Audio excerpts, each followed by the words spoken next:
Assalamualaikum. Selamat pagi rekan-rekan mahasiswa. Selamat datang kembali di segmen mata kuliah Evaluasi Pembelajaran Pendidikan Pancasila dan Kewarganegaraan, PPKN. Pada kesempatan ini, kita akan fokus pada konsep penilaian acuan kriteria atau yang sering disebut sebagai Criterion Referenced Assessment. Apakah ada yang tahu apa itu penilaian acuan kriteria atau Pak? Ya, penilaian ini sangat penting karena berperan dalam mengevaluasi kemampuan peserta didik berdasarkan standar yang telah ditetapkan, bukan berdasarkan perbandingan dengan peserta didik lainnya. Rekan-rekan mahasiswa, jadi apa yang dimaksud dengan penilaian acuan kriteria itu? Penilaian acuan kriteria adalah metode evaluasi yang berfokus pada pencapaian peserta didik terhadap kriteria atau standar yang sudah ditentukan sebelumnya. Dalam penilaian ini, yang dinilai adalah sejauh mana peserta didik memenuhi tujuan pembelajaran atau standar kompetensi tertentu. Ini berbeda dengan penilaian acuan norma, di mana peserta didik dinilai berdasarkan perbandingan dengan kelompok mereka. Menurut Griffin-Nix, penilaian acuan kriteria membantu guru mengukur pencapaian peserta didik terhadap kompetensi-kompetensi yang jelas dan spesifik, yang berarti hasil penilaian lebih sesuai dengan kemampuan sebenarnya yang diharapkan atau terjadi dari peserta didik kita. Hal ini berbeda jika dibandingkan dengan evaluasi yang berdasarkan norma kelas atau kelompok. Penilaian acuan kriteria memiliki beberapa kelebihan dibandingkan dengan metode penilaian lainnya. Berikut adalah beberapa keunggulan utama. 1. Adil dan objektif. Penilaian ini dianggap lebih adil karena setiap peserta didik dinilai berdasarkan standar yang sama, bukan dibandingkan dengan peserta didik lainnya. Menurut Brohart, 2004, penilaian ini memberikan penilaian yang lebih objektif karena mengukur pencapaian kriteria tertentu yang telah ditetapkan. 2. Fokus pada pencapaian pembelajaran. Penilaian acuan kriteria memungkinkan peserta didik dan pendidik untuk fokus pada tujuan pembelajaran. Dengan demikian, pembelajaran menjadi lebih terarah, karena peserta didik mengetahui apa yang harus dicapai, dan pendidik memiliki standar yang jelas untuk mengevaluasi mereka. 3. Mengidentifikasi kebutuhan perbaikan. Penilaian ini sangat bermanfaat untuk mengidentifikasi area atau kompetensi yang belum dikuasai peserta didik. Popham, 2010, menyatakan bahwa penilaian acuan kriteria memberi umpan balik yang spesifik, sehingga dapat membantu peserta didik meningkatkan performa mereka di area tertentu yang memerlukan perbaikan. 4. Mendukung pembelajaran berbasis kompetensi. Penilaian ini sangat selaras dengan pendekatan pembelajaran berbasis kompetensi, di mana tujuan pembelajaran didasarkan pada kemampuan atau keterampilan yang harus dikuasai oleh peserta didik. Meskipun memiliki banyak kelebihan, penilaian acuan kriteria juga memiliki beberapa kelemahan yang perlu dipertimbangkan. 1. Kesulitan menentukan kriteria yang tepat. Salah satu tantangan dalam penilaian acuan kriteria adalah menyusun kriteria yang benar-benar tepat dan akurat untuk mengukur kemampuan peserta didik.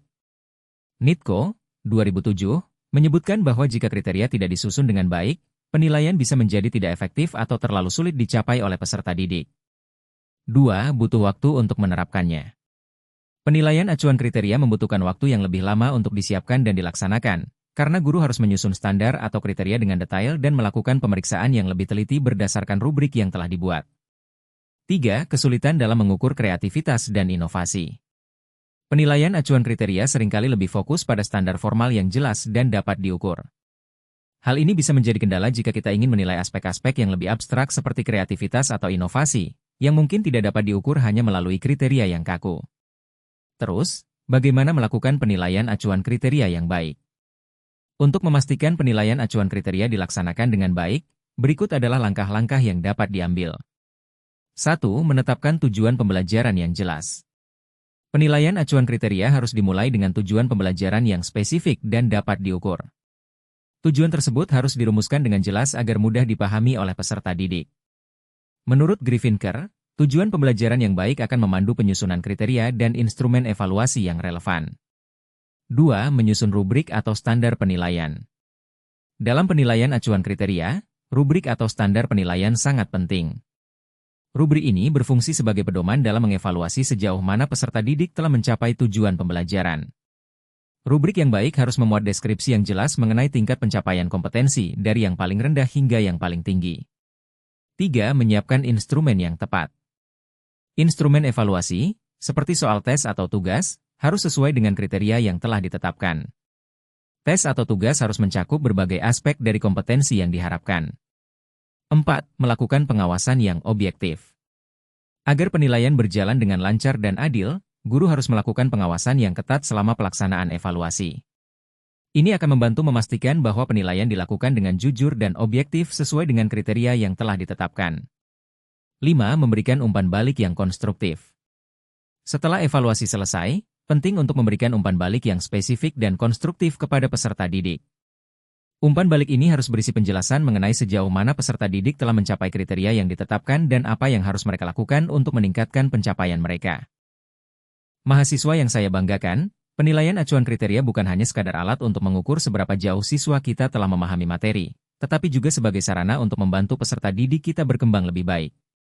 Dengan fokus pada kriteria yang jelas, peserta didik kita dapat memahami dengan lebih baik area mana yang sudah dikuasai dan mana yang masih perlu terus ditingkatkan. Rekan-rekan mahasiswa, ingatlah, pencapaian dalam pembelajaran tidak diukur dari seberapa banyak kita lebih baik dari orang lain, melainkan dari sejauh mana kita telah memenuhi standar yang telah ditetapkan. Setiap langkah yang peserta didik ambil untuk mendekati standar tersebut adalah sebuah keberhasilan. Untuk kita, tentu teruslah berusaha, jangan pernah ragu untuk belajar dari kesalahan, dan selalu berusaha untuk menjadi lebih baik. Tetap semangat dalam belajar, dan yakinlah bahwa rekan-rekan bisa mencapai semua kompetensi yang diharapkan. Sukses selalu, dan sampai bertemu di segmen berikutnya. Wassalamualaikum.